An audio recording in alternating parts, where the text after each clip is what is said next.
Hello বন্ধুরা, আজ প্রথম শ্রাবণ মাসের পয়লা।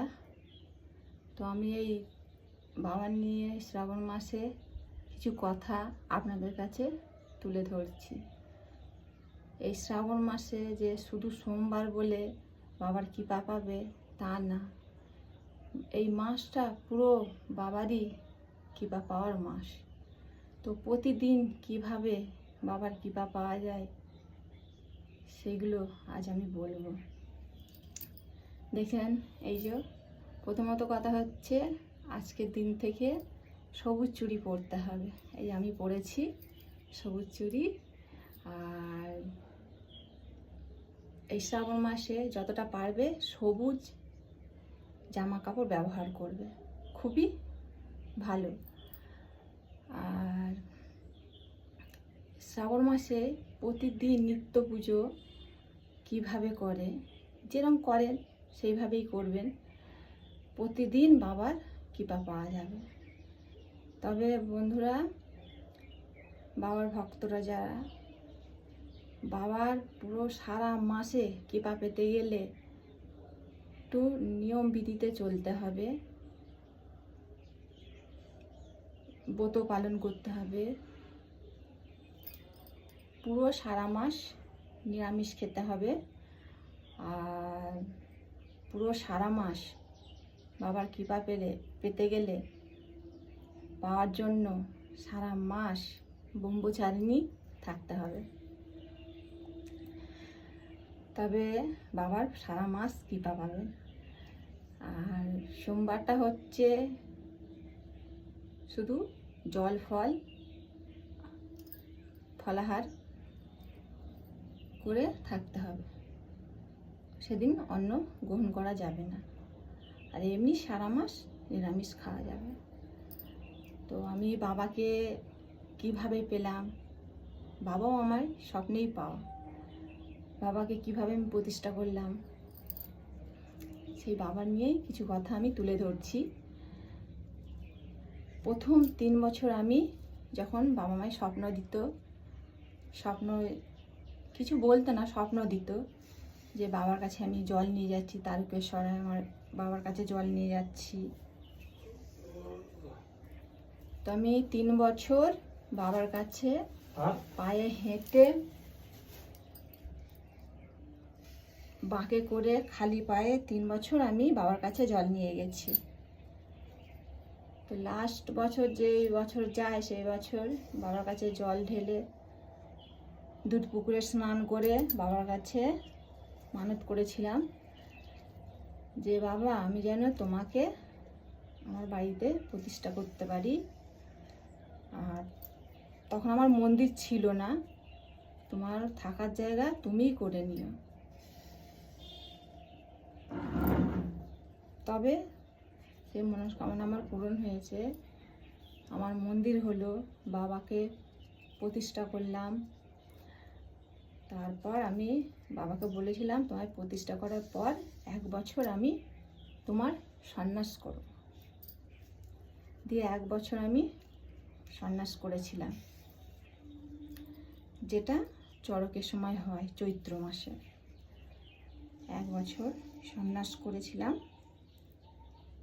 ভিক্ষে করে নিয়ে খেতে হয়, মেঝেতে বিছানা করে শুতে হয় বালিশ ছাড়া।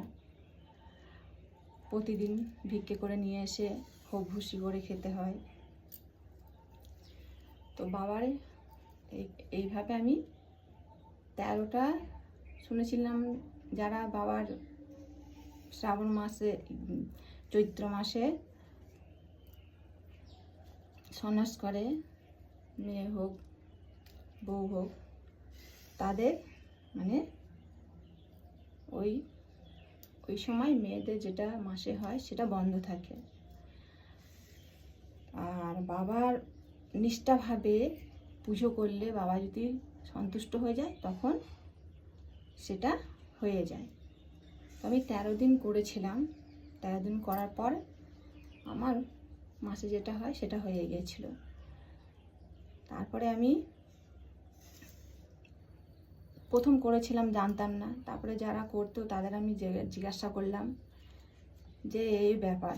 তখন ওনারা বলেছিল যে বাবা তোর নিষ্ঠাভাবে করেছিস, নিষ্ঠাভাবে ভক্তি ভরে করেছিস, তো বাবা তোর উপরে খুব সন্তুষ্ট হয়েছে, সেই জন্য তোর এই জিনিসটা হয়ে গেছে। এটা সত্যিকারের, যারা করে তাদের জিজ্ঞাসা করবেন।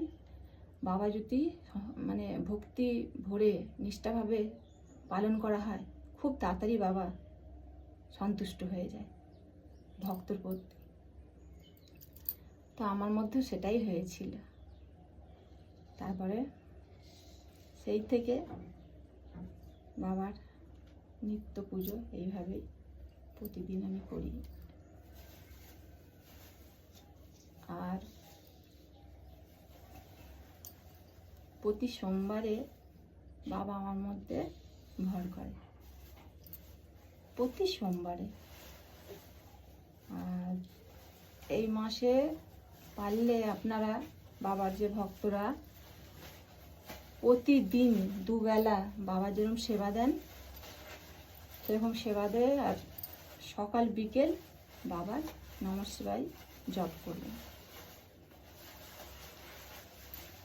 জপটা হচ্ছে আসল, দুই বেলায় করতে হবে যদি বাবার কৃপা পেতে চান।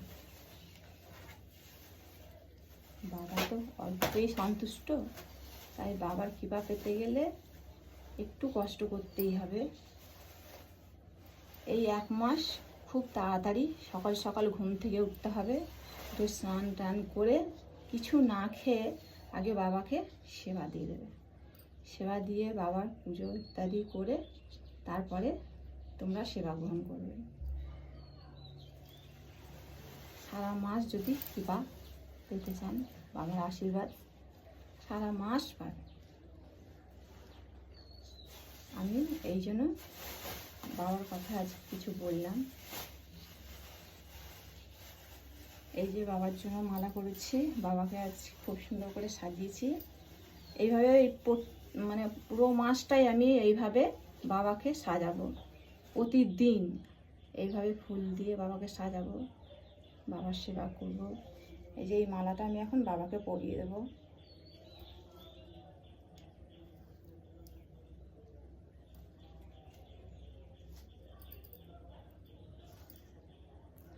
আর পারলে বাবার ভক্তরা প্রতি সোমবারে এই যে আমার মতন যে বাবার অষ্টগন্ধা যাকে বলে কপালে নিয়েছি, আপনারা নেবেন, খুব ভালো।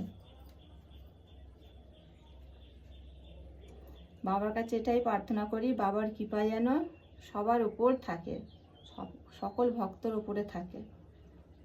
বাবা যেন কৃপা করে সকল ভক্তর উপরে।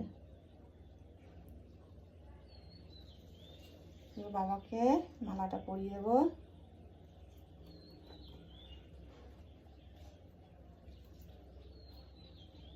हर हर महादेव, जय शिव शंभु। हर हर महादेव, जय शिव शंभु।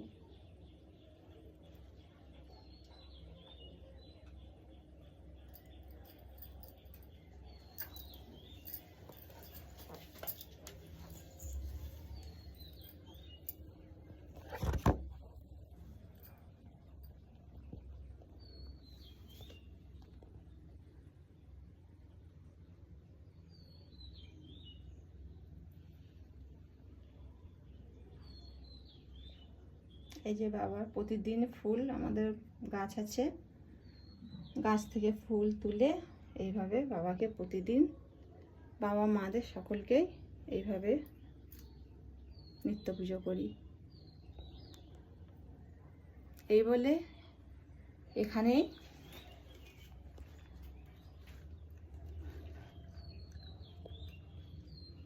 ভিডিওটা শেষ করছি।